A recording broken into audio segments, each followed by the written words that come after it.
I'm coming. I want to start. I want to start. I want to.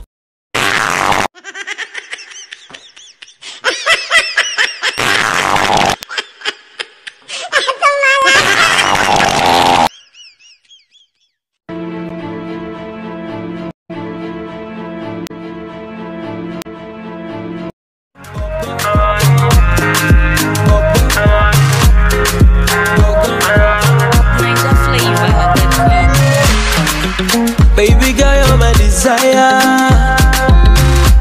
I no go leave you run away, but suit yourself like Njidena. I no go leave you run away. Hey! I hear me, Bami, Funke. You know you can be prosecuted for that. What? Funke! Apostle will hear of this. I hear me. You will be ready.